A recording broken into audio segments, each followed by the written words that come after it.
Hello there, and welcome to Dream Past Diaries. I'm truly glad you've made it here.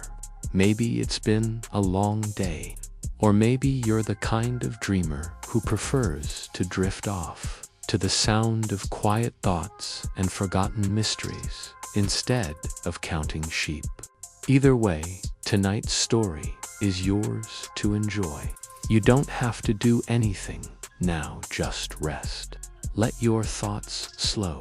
your breath deepen, and your body grow lighter, as if gravity itself has begun to fade away in the quiet unfolding of the early Roman world. Long before the empire reached the full extent that later centuries would admire with distant fascination and gentle puzzlement, there existed a slow, methodical,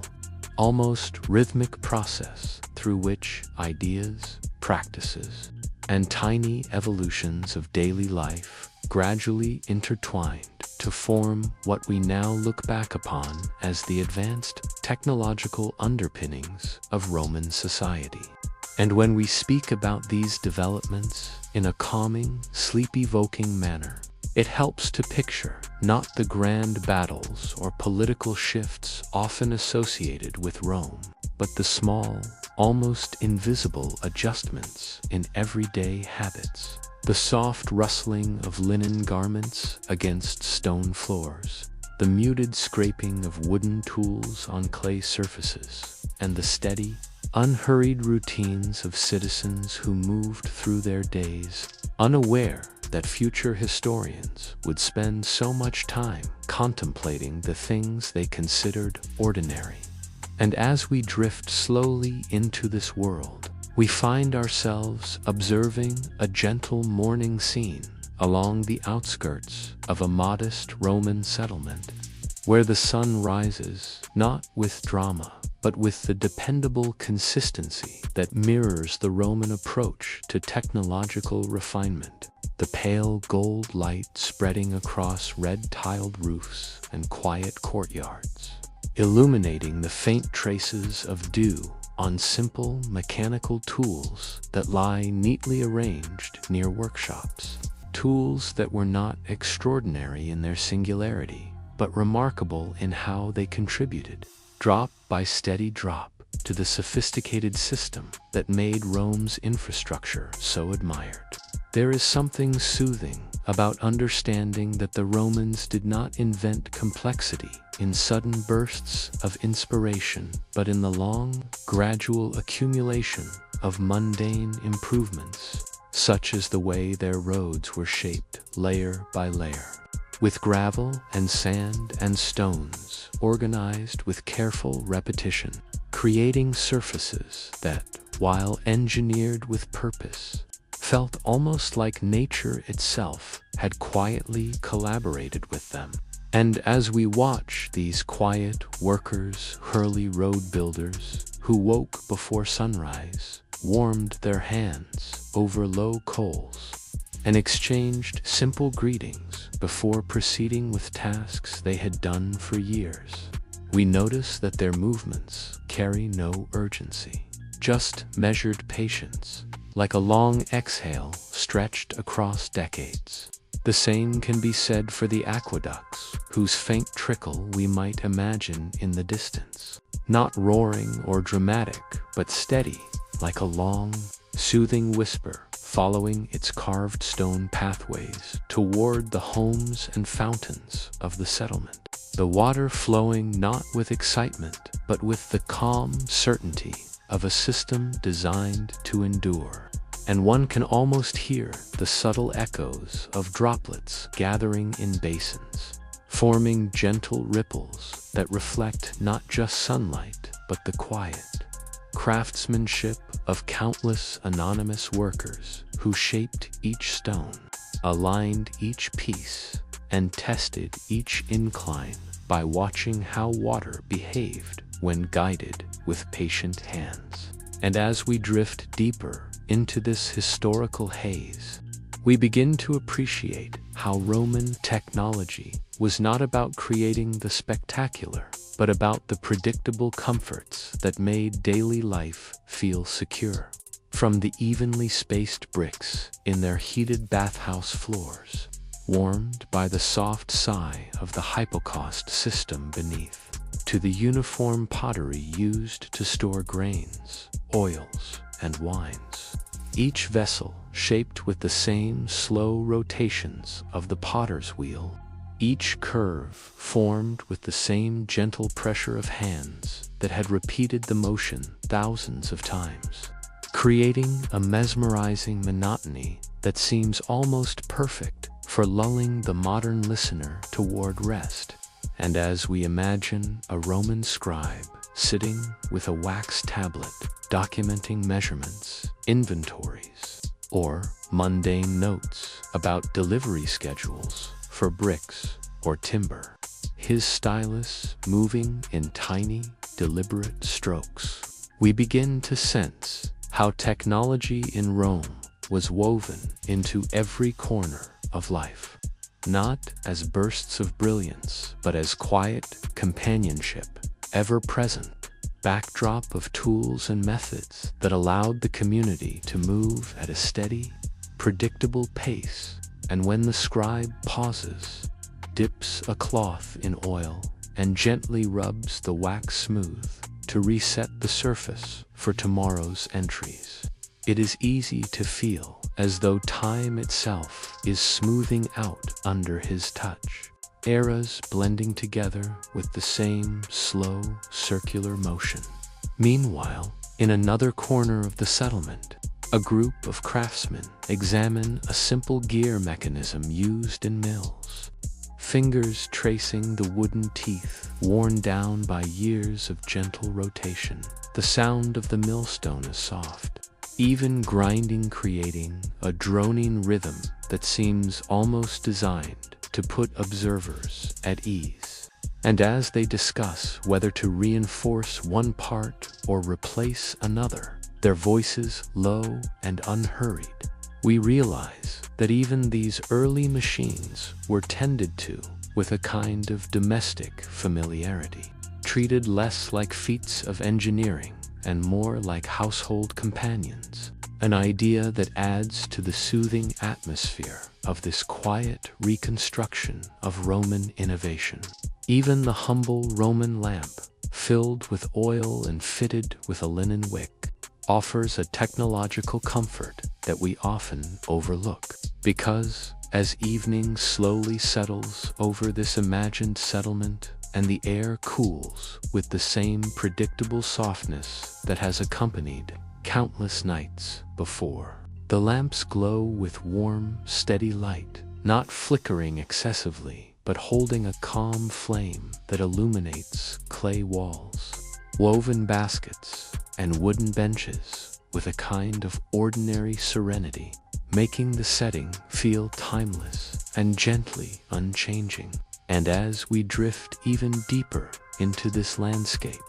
we find ourselves noticing the textures of Roman life, the roughness of stone tables, the smoothness of bronze utensils, the dry rustle of papyrus being unrolled, and each texture feels like part of a long, slow tradition that evolved not through haste but through patient trial, error, and refinement, resulting in an environment where every tool, every surface, every structure had a purpose that contributed to the overall stability of the society. Even the communal granaries, with their carefully ventilated walls and raised floors designed to preserve grain,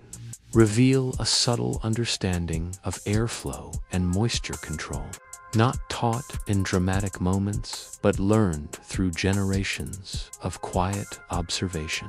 And when we picture workers gently scooping grain with wide baskets, pouring it into storage bins with steady, repetitive motions, the soft cascading sound becomes another soothing element in this slow-moving world. And as the day lengthens and shadows soften across courtyards, we can feel the gentle continuity of Roman technological life. Nothing abrupt, everything gradual, each innovation layered atop another like the successive rings of a tree trunk. each one marking a season of patient effort, creating a sense of enduring calm that seems almost engineered for sleep.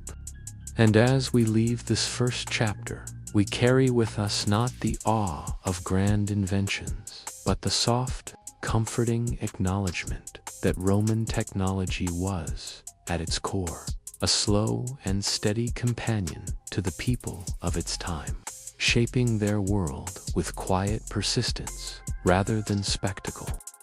In the gentle unfolding of the Roman world's quieter decades, when the empire's borders rested in a relatively calm stillness and daily life drifted along with a kind of unhurried predictability, the story of Roman water engineering begins not with the grand arches or the unmonumental spans of aqueducts that modern minds so often picture, but with the simple, almost meditative routines of early Roman communities as they learned to understand the behavior of water, observing how it pooled in shallow depressions after soft rains, how it slid along sloping earth, how it gathered sediment in the tiny crevices between stones. And these observations, made by people who had no sense they were contributing to the technological heritage of one of history's greatest civilizations, formed the slow,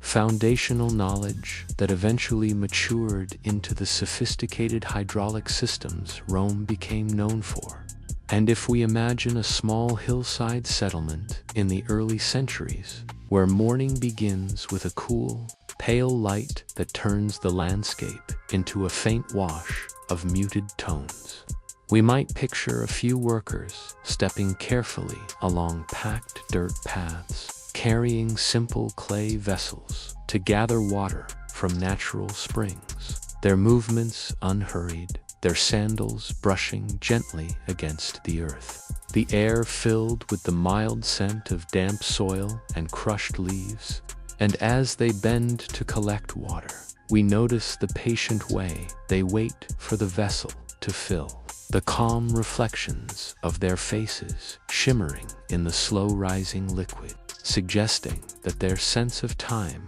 was less measured by urgency and more by steady repetition. And from these small routines came the early impetus for better methods of transporting water, with settlers experimenting quietly, almost experimentally, with channels dug into the ground, lined with small stones to guide the flow more predictably, the water slipping through with a soft, continuous murmur that might have been comforting in its constancy, a natural background hum that blended seamlessly with the daily life around it. And as these simple channels began to improve, the Romans discovered the calming reassurance of predictability, finding that when water moved where they intended it to go, crops grew more consistently, households required fewer journeys to distant springs, and communal spaces became easier to maintain, all of which contributed to an early cultural appreciation for the gentle discipline of managing water. And as time passed and settlements grew, we can imagine early engineers, as we would call them today, but thoughtful observers who took note of the way water behaved, gathering to discuss small adjustments, speaking in low voices about the angle of a stone slab or the depth of a trench, their discussions not lively but deliberate, marked by long silences as they watched water move, tracing its path with patient eyes, learning from each unexpected turn or overflow. And this slow process of refinement, repeated year after year, generation after generation, created an environment in which the Romans gradually understood that water could be shaped, nudged,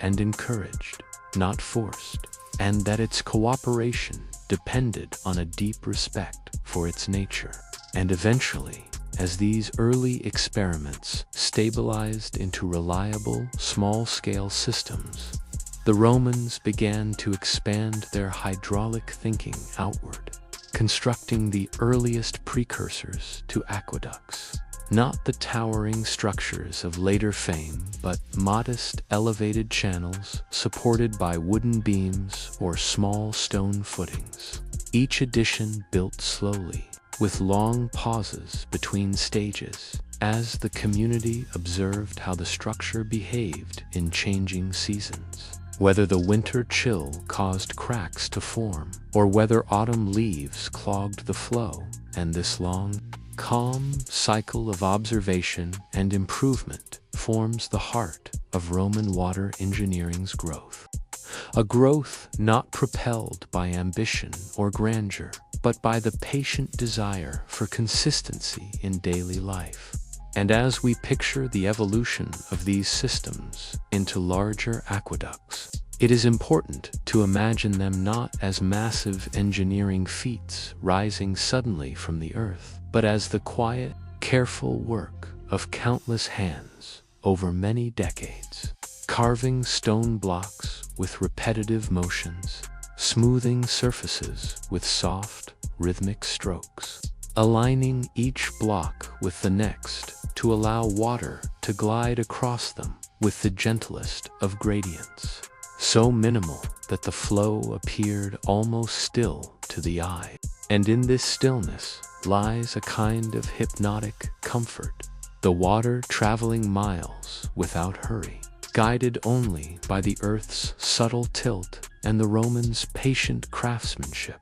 And as aqueducts reached the outskirts of cities, their channels delivering clear, cool water to reservoirs and cisterns, the sound of water settling into these spaces became part of the city's natural soundscape, a soothing resonance that travelers often described as both calming and reassuring. The soft echo of water against stone, forming a kind of timeless lullaby within the heart of the urban environment. And in the early mornings, when the city was just waking, one could almost sense the entire settlement breathing in rhythm with the flow of water, the fountains beginning their quiet burbles, baths filling gradually, kitchens preparing for the day's slow routines. And as we visualize maintenance workers inspecting the aqueducts, we imagine them moving with deliberate slowness along the walkways, touching the stone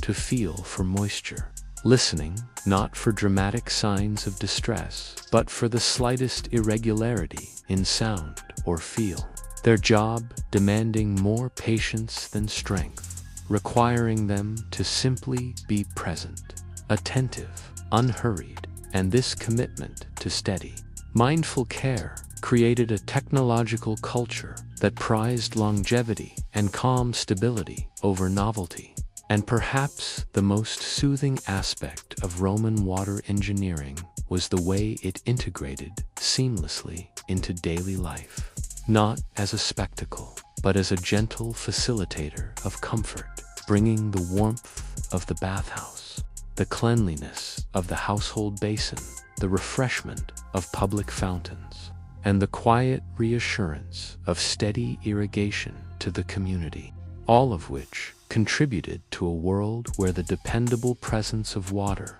mirrored the dependable rhythm of life itself, slow, cyclical, and unchanging. And as this chapter draws to a close, we are left with the image of a Roman city in the late afternoon, its aqueduct casting long, soft shadows across the countryside, the water inside flowing steadily, quietly, endlessly, a calm heartbeat within the great body of the empire, whispering its gentle story across centuries. In the steadily unfolding calm of the Roman world, where centuries often felt like long, unbroken stretches of gently repeated routines, the creation and refinement of Roman roads emerged not as dramatic undertakings of sudden innovation, but as the slow, nearly meditative shaping of pathways across landscapes that had, for countless generations before, been shaped only by wandering herds, drifting travelers, and the quiet erosion of wind and rain. And to understand this soft and gradual progression, we must begin by imagining the most humble origins of Roman travel, simple foot trails beaten into the earth by the gentle repetition of footsteps, moving between farms, villages, shrines, and marketplaces, each step compressing the soil a little more, each season adding a quiet layer of familiarity to paths that were not engineered yet, but already carried the soft imprint of communal life. And in this early stage, when Rome was still a modest settlement of homes clustered around its low hills, these paths spread in slow arcs outward, winding through groves of oak and clusters of shrubs, following the natural contours of land without the slightest hint of the monumental road system that would one day connect distant provinces. And if we were to walk along one of these early trails at dawn, we would feel the cool, slightly damp earth beneath our sandals, the faint scent of crushed leaves drifting upward, the gentle rustle of small animals scurrying through underbrush, and we would notice how the trail dipped and rose according to the land's own rhythm, requiring those who traveled it to move not with urgency but with patient attention to each incline and bend. And as populations grew and communities became more interconnected, these trails slowly widened,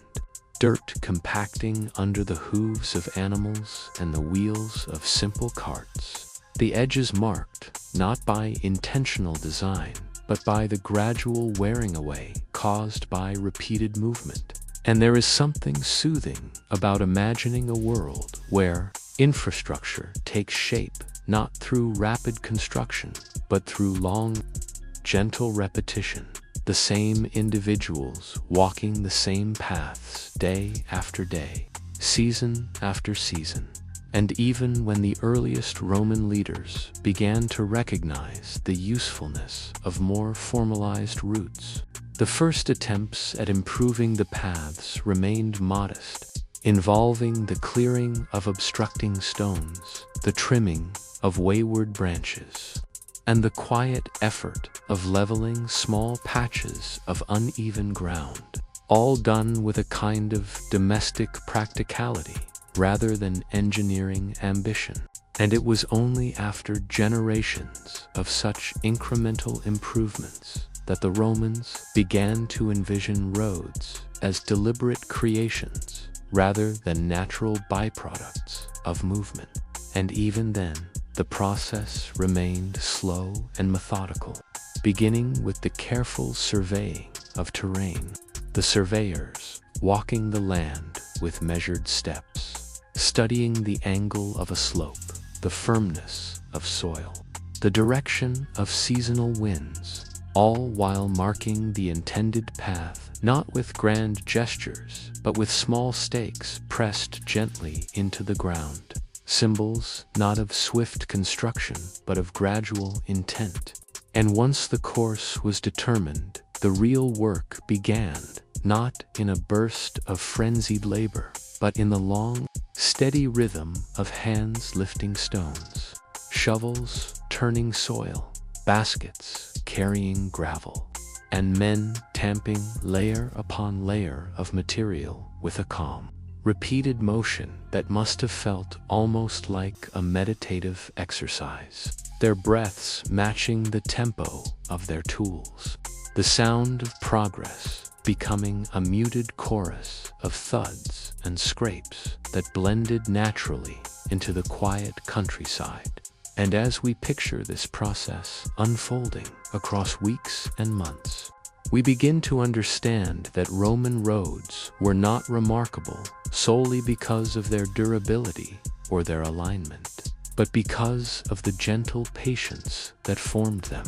The multi-layered structure, large foundation stones, smaller gravel, sand, tightly fitted paving blocks, each component placed with the intention of long-term reliability, not speed. And when completed, the road did not appear as a harsh intrusion on the landscape, but as a smooth, steady companion running alongside fields, forests, and hills, its surface catching early morning light in soft, muted reflections that might have reminded travelers of polished river stones or sunlit clay. And as the network expanded, the roads began to take on a quiet life of their own, becoming daily stages for merchants moving at leisurely paces, shepherds guiding their flocks with slow, repetitive calls, families traveling to nearby villages with baskets balanced carefully in their hands,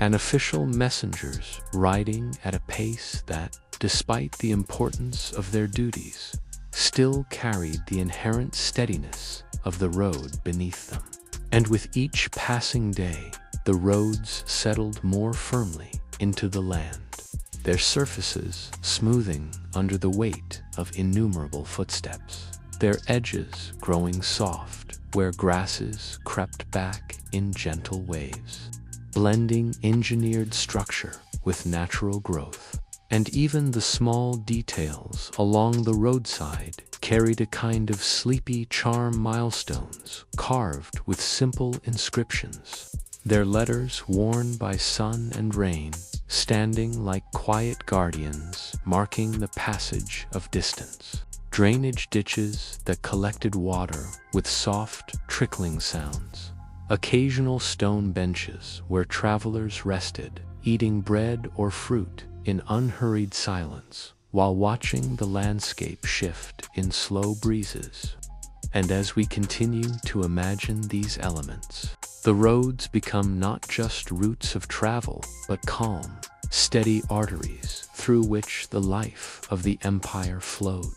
Each road connecting not just cities and forts, but the countless small experiences of ordinary Romans, whose days unfolded with gentle predictability. And perhaps the most soothing image is that of the roads at dusk, when the heat of day had faded into a soft evening coolness, shadows stretching long across the paving stones, the distant sounds of wheels and footsteps growing faint as travelers sought rest in roadside inns with their warm lamps and quiet courtyards. And the road lay still, absorbing the fading warmth of the sun, holding it like a slow exhale through the night, a steady, patient corridor awaiting the soft footsteps of a new day.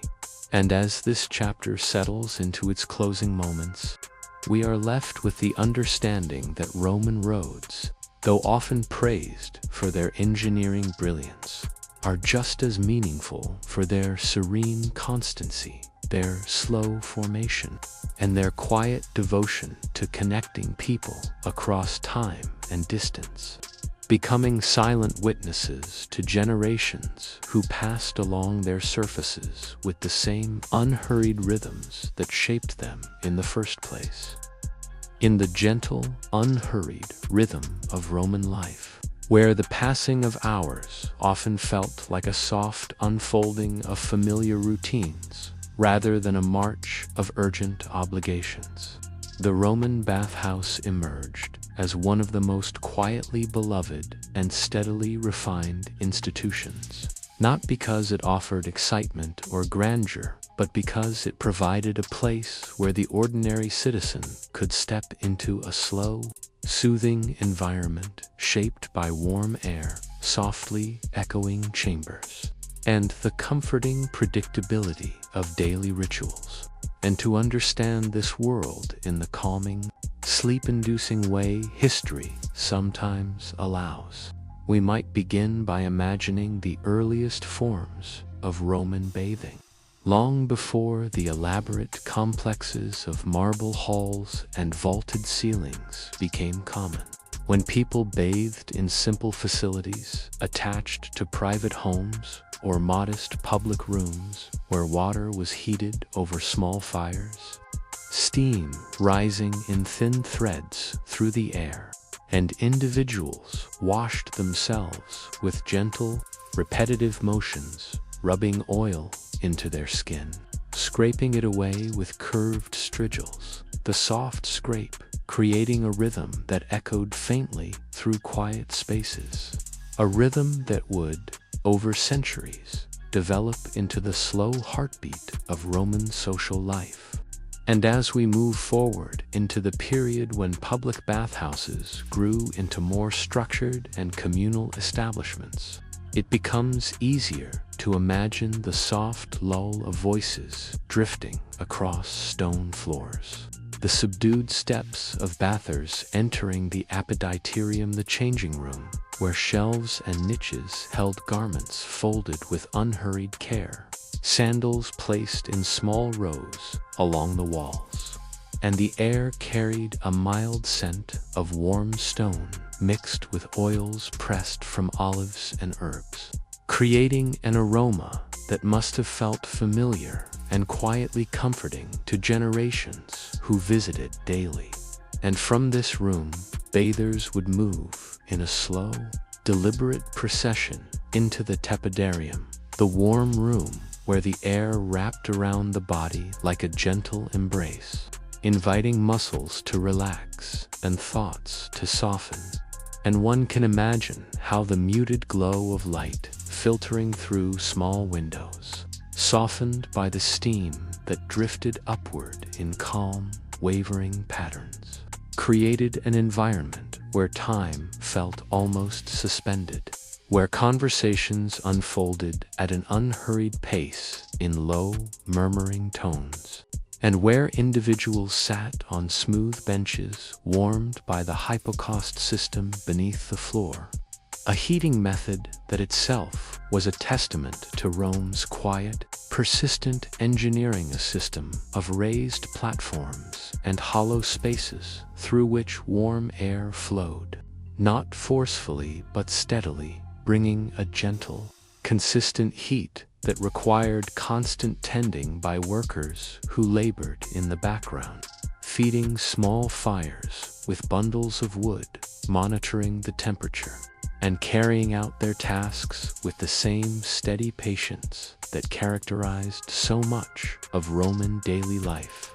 And as bathers adjusted peacefully to the warm air, they would eventually drift toward the caldarium, the hottest room, where the heat gathered in dense, enveloping waves, the marble surfaces glistening with moisture, the pools of water reflecting the smooth, curved lines of the ceiling above, and bathers would sit or stand near the basins, dipping cups into the warm water and pouring it slowly over their shoulders, the droplets sliding down in languid paths, each motion performed with deliberate slowness, as if the very atmosphere encouraged a release of tension and the quiet acceptance of lingering stillness. And here too, the sounds were muted soft splashes, the gentle exhale of breath, the faint crackle of the fire heating the water beyond the walls, each sound blending into a calm,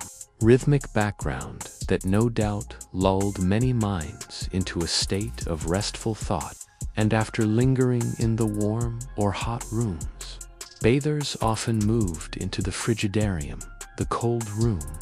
where the air felt crisp and the water in the basin offered a refreshing but still gentle contrast. And though the temperature was cooler, the atmosphere remained calm and serene, with bathers lowering themselves gradually into the water,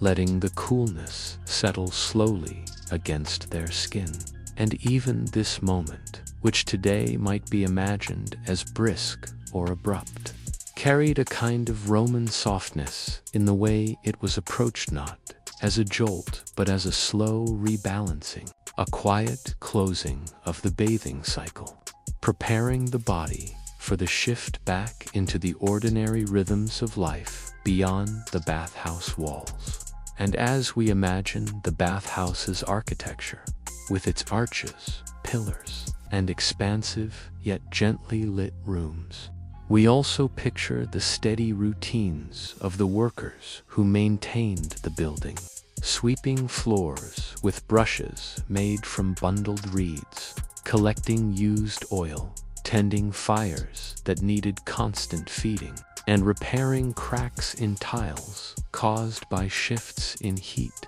Their tasks performed not in haste, but as part of a repetitive daily cycle that connected them to the soft pulse of the bathhouse itself. And perhaps the most soothing aspect of these spaces was not the heat or water alone, but the sense of community formed slowly and comfortably over generations, where neighbors greeted one another in warm whispers, where elders shared quiet stories in corners partially veiled by steam,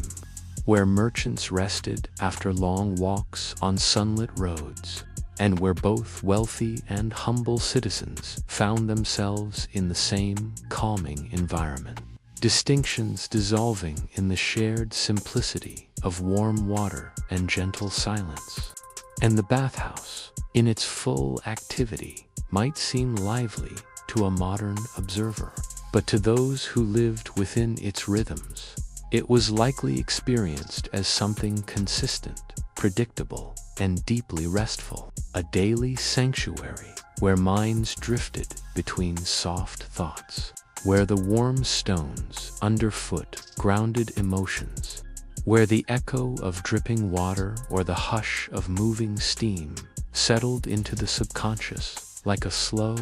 calming lullaby. And as we picture the end of a day within this world, the final bathers gathering their garments in the apodium, tying simple cords around their tunics, stepping out into the cool evening air with bodies warmed from within, and the bathhouse workers extinguishing lamps one by one, the glow fading to faint embers, we can almost feel the building itself relaxing into night. The last wisps of steam curling upward into the dim spaces beneath the arches, settling into a peaceful stillness that seems to breathe with the same slow, steady tranquility as the city around it. And thus, the Roman bathhouse stands not just as a marvel of engineering or architecture, but as a timeless refuge of calm. A place where countless lives found a moment of gentle peace in the midst of their ordinary days. In the gentle unfolding of Roman life, where each day seemed shaped not by haste, but by a careful layering of repetitive tasks and familiar observations, the construction and quiet presence of Roman roads formed yet another slowly evolving aspect of the empire's daily rhythm. And to understand these roads in the same calm, sleep-inducing manner as one might observe a long, unchanging horizon, it helps to picture not the grand conquests or military marches often associated with Roman engineering, but instead the softly paced, methodical labor that brought these roads into being, beginning with surveyors who moved with deliberate steadiness across fields, hillsides, and riverbanks, carrying simple but reliable tools, wooden rods, and a groma whose intersecting arms created straight lines against the backdrop of open land. And as these surveyors paced back and forth, marking gentle lines in soil or dropping pebbles in places where points aligned, there must have been an almost meditative rhythm in their steps, their measurements, and the soft repetition of their observations. The land around them responding only with the rustle of dry grasses, the quiet chirp of birds, and distant murmurs of workers preparing materials. And as the road's path became established, teams of laborers would gather, not in a frenzy, but in an orderly, familiar pattern of slow, steady tasks, clearing vegetation, lifting stones, and leveling earth with movements that, repeated day after day, created a kind of physical lullaby. Each shovel of soil, each placed stone, and each sweep of a wooden leveling board adding to the gradual transformation of wilderness into something more structured, though still unfolding in a way that felt natural, unforced, and entirely at peace with the steady progression of time. And one can imagine how these workers lived through seasons of construction, waking early not to rush, but to meet the day with the same reliable motions, warming their hands over small morning fires, eating simple bread dipped in olive oil, and walking to the site where their tools lay waiting, the handles smooth from repeated use, the stones stacked in quiet piles, and the roadway forming inch by inch into the layered structure that defined Roman engineering, beginning with the stamen large stones laid carefully as a foundation, each stone placed with slow deliberation, ensuring stability more than speed, then the rudest layer of gravel and mortar, poured and pressed into place over long hours, followed by the nucleus of finer gravel mixed into a gently cohesive surface that workers smoothed with broad boards, creating a uniform layer that would later support the final pavement. And as workers moved across these developing roads, their footsteps created a soft crunching sound, blending with the muted scraping of trowels, smoothing mortar, the rhythmic tap of hammers adjusting stones, and the occasional murmur of voices discussing small adjustments or the day's mild weather. And though these were sounds of labor, they formed a calming chorus, something closer to a steady, grounding hum than the noise of haste or urgency. And by the time the top layer, the summa crust, was added, large paving stones, arranged like an intricate but practical mosaic, the road had taken on its recognizable form, and the workers, kneeling or standing, would shift the heavy stones with slow, coordinated effort, setting them down carefully, aligning them so that water would drain smoothly toward the sides, their hands dusty with powdery fragments of limestone or volcanic rock, their tunics marked with faint streaks from the day's gradual, reliable movements.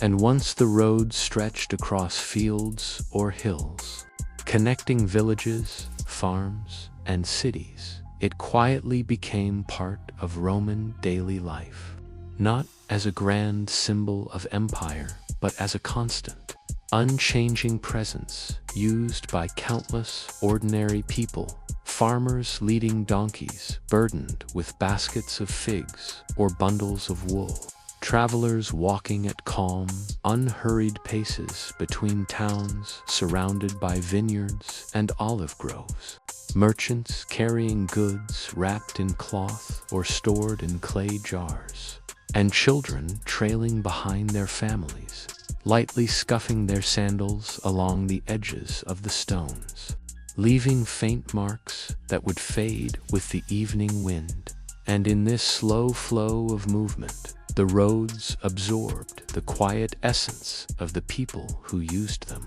Each footstep, each wheels turning, each soft conversation adding a subtle layer of life that accumulated over years and decades, transforming the roads from mere structures into quiet, living threads of the countryside, connecting places without disturbing the tranquility of the land. And along many stretches of road, milestones stood like silent markers, each carved with inscriptions that did not demand attention, but simply offered soft, Steady information distances measured with consistent Roman calm.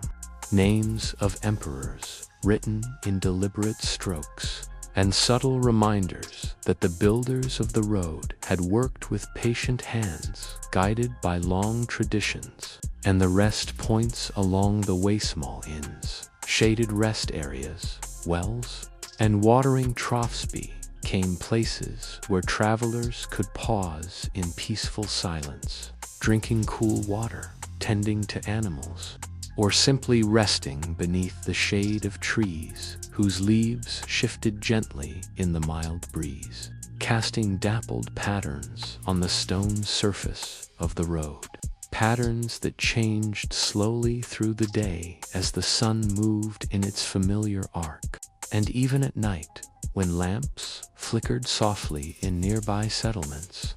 the roads rested in the quiet darkness. The stones cooling gradually from the day's warmth, the outlines faint in the moonlight, the world around them settling into a stillness broken only by the distant sound of a river or the gentle call of a night bird. And in these hours, the roads seemed almost to breathe with the land itself, existing as calm, enduring companions to all who lived near them. And thus, when we think of Roman roads not as lines for armies or trade alone, but as carefully made, thoughtfully maintained paths woven into the slow rhythm of everyday life, they become something deeply soothing, symbols not of movement, but of stability, not of urgency, but of enduring, patient presence, connecting people gently across the soft expanse of the ancient world. In the slow and gently unfolding landscape of Roman daily life, one of the most quietly essential yet soothing aspects of society was the market. Not the bustling, noisy place one might imagine from more dramatic retellings of history, but rather a steady, predictable environment where the soft rhythm of ordinary routines shaped each day with comforting regularity. And to understand this world in its calmest, most sleep-inducing form,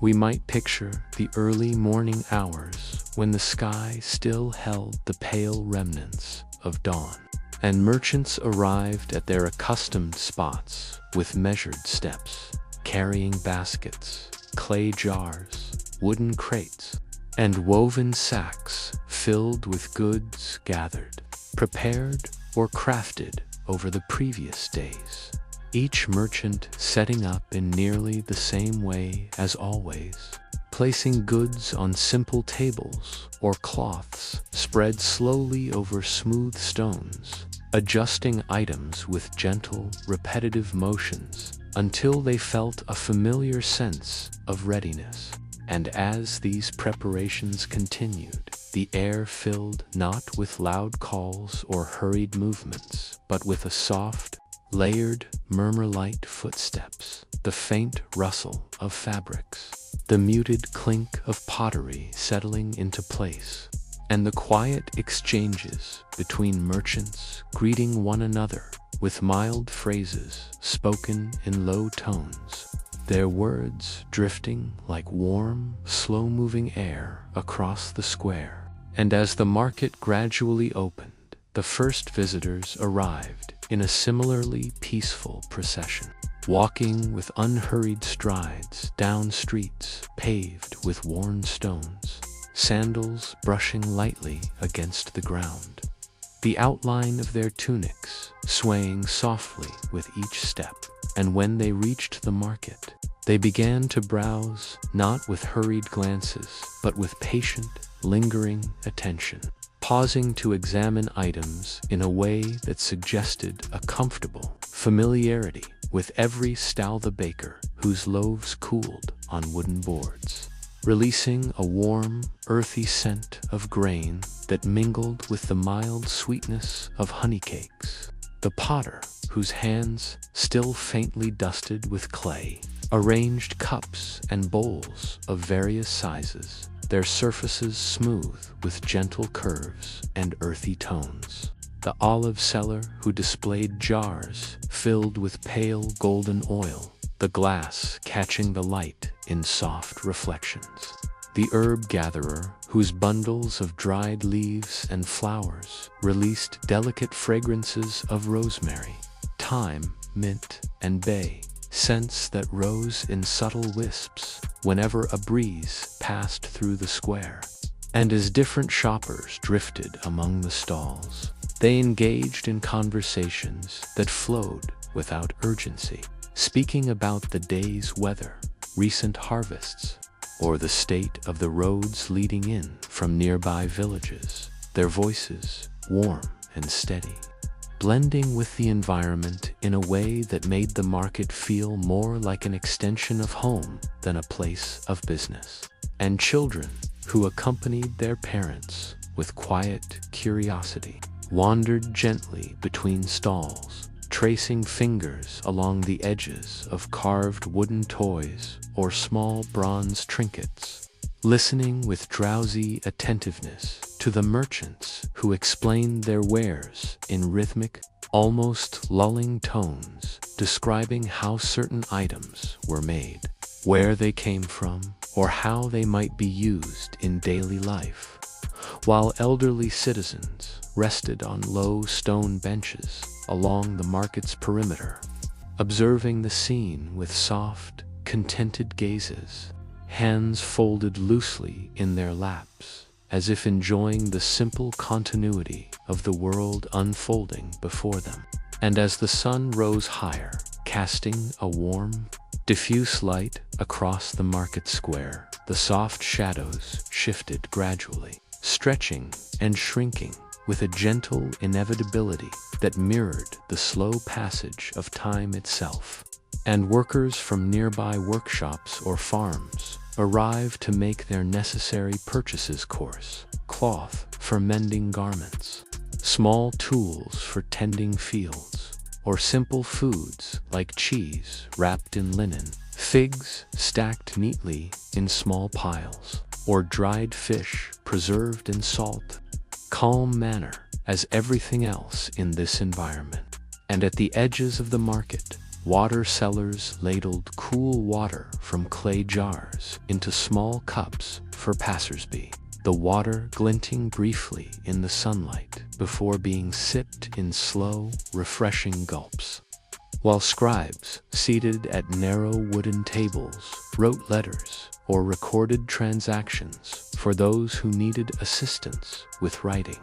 their reed pens moving with soft, repetitive strokes across wax tablets or papyrus sheets, the gentle scratch of the writing tool adding yet another layer to the quiet harmony of the space. And even animals contributed to this unhurried atmosphere, with donkeys standing calmly near the market's entrance, their harnesses loosely tied, occasionally flicking their tails in slow arcs to brush away flies, their ears twitching lazily at the soft sounds around them, while small flocks of pigeons moved across the ground, picking up bits of grain or crumbs left behind by bakers, their movements quick yet unobtrusive, blending seamlessly into the tranquil environment. And as midday approached, the market did not become chaotic or loud, but instead reached a gentle plateau of activity, where each person moved with the same consistent, measured pace, selecting goods, weighing options, and making exchanges with coins that clinked softly against one another.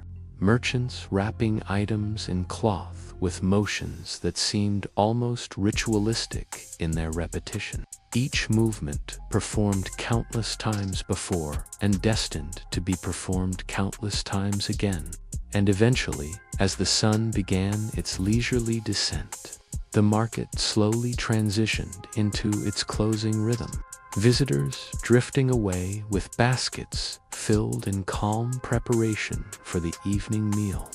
Merchants gathering unsold items with the same patient care they had shown in the morning, folding cloth coverings, stacking empty jars, sweeping small remnants of flour, herbs, or dust from their stall areas, and tying sacks with simple knots that had been practiced over years of steady trade, while the lingering scent of baked bread, warmed oil, crushed herbs, and sunlit stone gradually faded into the broader environment of the town. And by the time the late afternoon breeze passed through the square, carrying with it the distant sound of someone drawing water from a well or the soft, hollow echo of a hammer from a nearby workshop, the market stood nearly empty, the stones beneath it holding the residual warmth of the day, the patterns of footprints fading gently as the dust settled, and the space itself seemed to exhale into a peaceful stillness, ready to rest until the slow, steady cycle began again with the next dawn, a quiet testament to the persistent, calming continuity that shaped the gentle rhythm of Roman life. In the softly unfolding countryside of the Roman world, far from the measured bustle of markets, the warm murmurs of bathhouses, and the stone roads stretching calmly across fields and hills, there existed a quiet agricultural rhythm that shaped the lives of countless men, women, and children, a rhythm so steady and unhurried that it seemed woven into the very soil itself. And to slip into this world in a calm, sleep-inducing way, we might picture the earliest sunlight drifting across wide, open fields where thin layers of morning mist hovered lightly above the earth, creating a gentle whiteness that softened every shape, the outline of low farmhouses, the silhouettes of olive trees, the faint suggestion of distant vineyards, and as the sun rose higher, the mist receded in slow, delicate movements, revealing long rows of crops, small orchards, and patches of cultivated land tended by farmers who moved with a kind of patient certainty, beginning their day not with urgency, but with familiar, practiced motions that had been repeated for generations. And one can imagine these farmers stepping out into the quiet air, their sandals brushing against dew-covered grass, their tunics tied at the waist, their hands roughened from years of handling wooden tools. And as they crossed the open ground toward their fields, they might pause to observe the subtle shifts in the sky, the mild swaying of grain stalks, or the way sunlight caught on droplets of water clinging to grape leaves, each detail serving as both a simple pleasure and a guide to the day's slow unfolding. And though farming certainly demanded effort, the pace of the work often matched the natural rhythm of the land plows, drawn through soil with the steady, slow strength of oxen. Seeds scattered by hand in calm, repeated motions. Vines pruned with careful attention during the cool seasons, and wheat harvested with small, rhythmic strokes of sickles that whispered softly through the dry stalks, each stroke producing a faint rustle that blended into the warm, open air. And nearby, animals contributed their own quiet presence to the landscape, sheep grazing in gentle clusters, their soft bleats traveling faintly across the hills, goats nibbling on shrubs and tufts of grass with mild persistence, and cattle moving slowly through pastures, their breathing deep and even, their tails flicking occasionally as they shifted beneath the shade of broad trees, creating a low, steady hum of life that matched the countryside's tranquil atmosphere. And, as the day progressed, Families on these farms moved through their routines with comfortable regularity. Women grinding grain using stone querns, whose circular motion created a soft, repetitive sound that echoed through the household.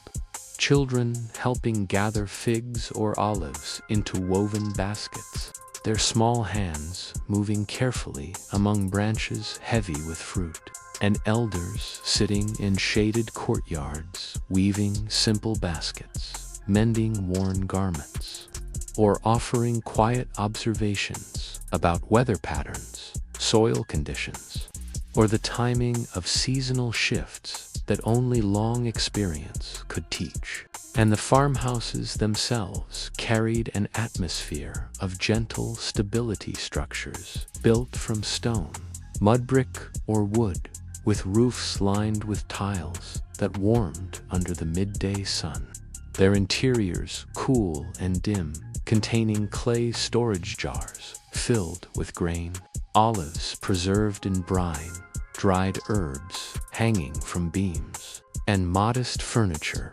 arranged in a way that allowed light to fall softly through small windows, illuminating the space in calm, muted tones that encouraged slow movements and quiet thoughts.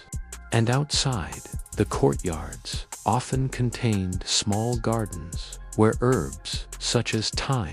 sage, and lavender grew in neat but unhurried clusters, their scents drifting slowly through the air whenever a breeze passed, mingling with the earthy aroma of tilled soil, sun-warmed stones, and the faint sweetness of ripe fruit, creating a sensory environment that felt timeless and deeply soothing.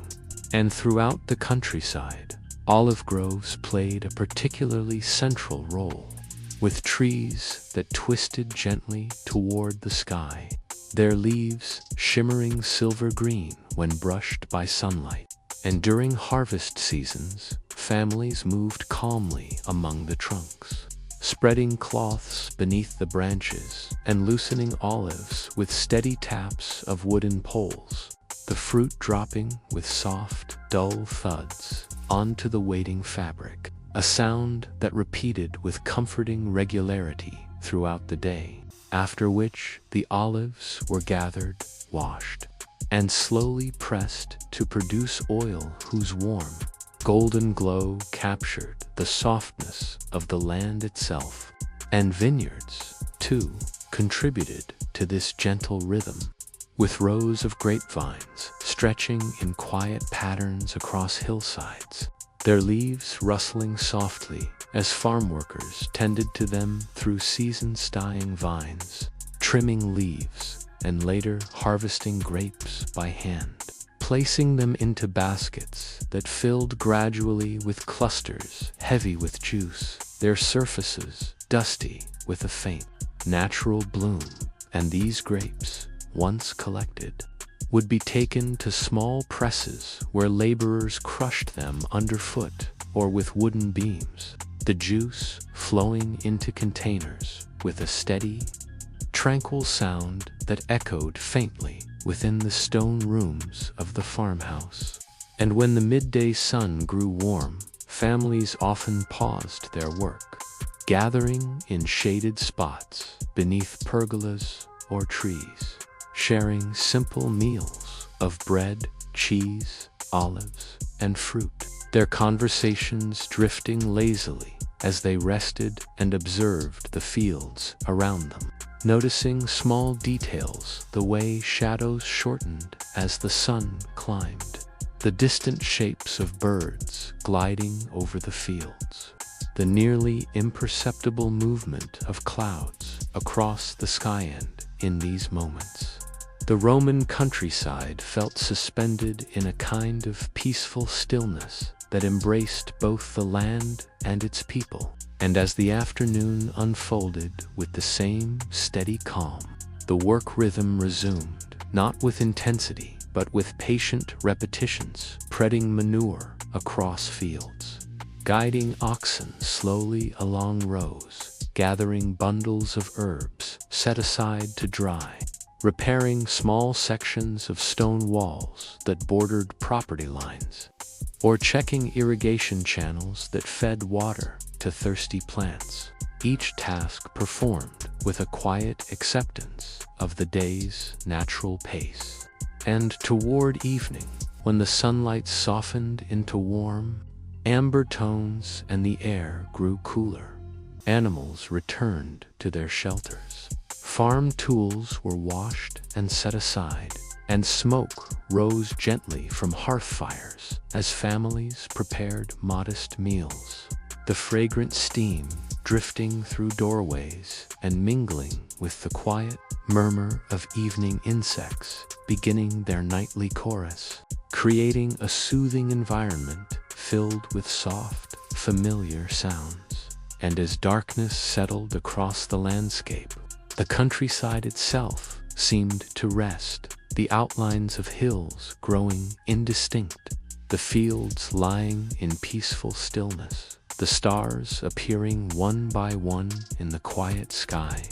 and farm families retiring to their beds with bodies gently tired from steady work, drifting into sleep with the comfort of knowing that tomorrow would unfold with the same calm, dependable rhythm of soil, sun, and quiet tasks that had shaped their lives for generations, grounding them deeply in the tranquil heart of the Roman world.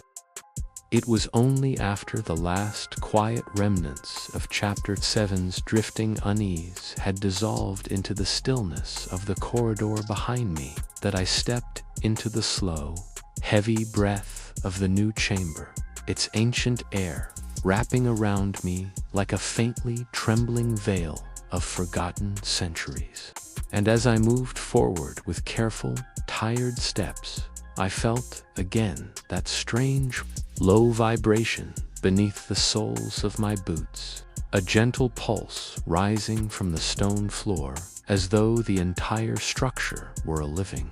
organism remembering how to breathe after an age of silence. And the deeper I walked into the subtle glow of that widening space, the more the atmosphere shifted from simple darkness into something layered, something textured with the quiet weight of memory, as if countless moments that had once existed here had soaked into the walls and now lingered within every fracture and curve, waiting patiently to be acknowledged by anyone who dared enter. And that sensation grew stronger as the narrow hallway finally opened into a circular chamber whose tall, curved walls rose toward a cracked dome through which thin ribbons of dusty air drifted in slow spirals, illuminated faintly by my lantern's hesitant light. But the real center of the chamber was not the dome nor the fading architecture. It was the long stone platform resting in the middle, its surface covered in fine, pale, crystalline residue that seemed to shimmer with a fragile, ghost-like glow whenever the slightest breath of air moved across it. And as I approached with a kind of reverent caution, I noticed how the faint carvings along the platform's sides flowed in gentle spirals toward the center. Spirals worn nearly smooth by ages, yet still holding a quiet, patient purpose, as though they had been carved not just for function, but for the steady, meditative rhythm of being traced again and again by hands that understood them deeply. I placed my fingertips lightly along the edge of the worn stone, expecting nothing but cold, lifeless rock. Yet a soft warmth rose beneath my touch. Not heat, exactly, but something like the accumulated memory of warmth. A thin layer of presence lingering in the stone itself, as if hundreds of hands over hundreds of years had pressed their hopes or fears or duties into that exact place, leaving behind a faint echo for me to feel now.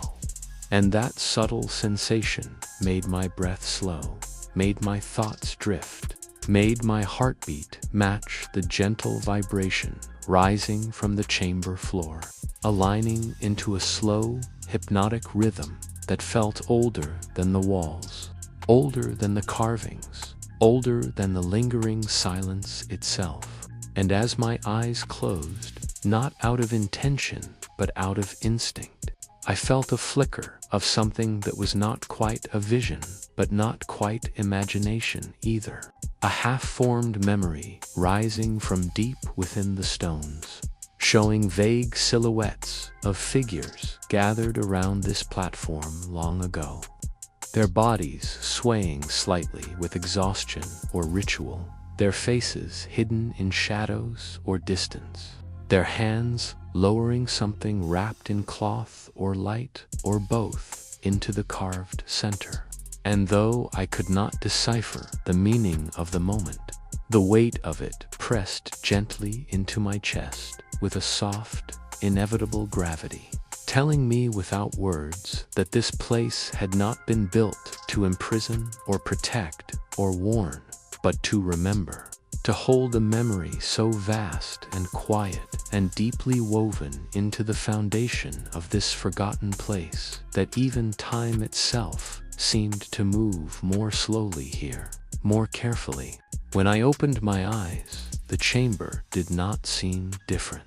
Yet the air had shifted just slightly, settling into a deeper stillness, as though acknowledging my presence. And the dust drifting through the dome's fractured opening fell in such deliberate, slow spirals that for a moment it looked like a language being written in the air. An old, patient script forming symbols that matched the carvings on the platform, symbols that dissolved as quickly as they appeared. Like a memory rising and falling back into silence, I whispered softly, perhaps without meaning to, "What happened here?" But the chamber did not answer in words. Instead, the faint hum beneath my feet deepened ever so gently, vibrating against my bones with a slow, soothing resonance that told me what the stones could not say aloud, that this room held a truth too slow and too layered to reveal itself all at once, that understanding would come not through revelation, but through quiet witnessing. And so I stood there, letting the vibration sink with my breath, letting the dust swirl in tired patterns, letting the slow, heavy silence wrap around me with the kind of calm that does not soothe but settles. And as the minutes stretched into something soft and formless, I realized that Chapter 8 was not meant to show me the full truth of the structure, but to guide me gently toward it, preparing me for what waited deeper within. And with one last quiet glance at the crystal-dusted platform, I stepped away, feeling the faint hum recede into its old, steady rhythm as the chamber allowed me to leave. Not as an intruder, but as a witness, moving slowly toward the next layer of its buried memory.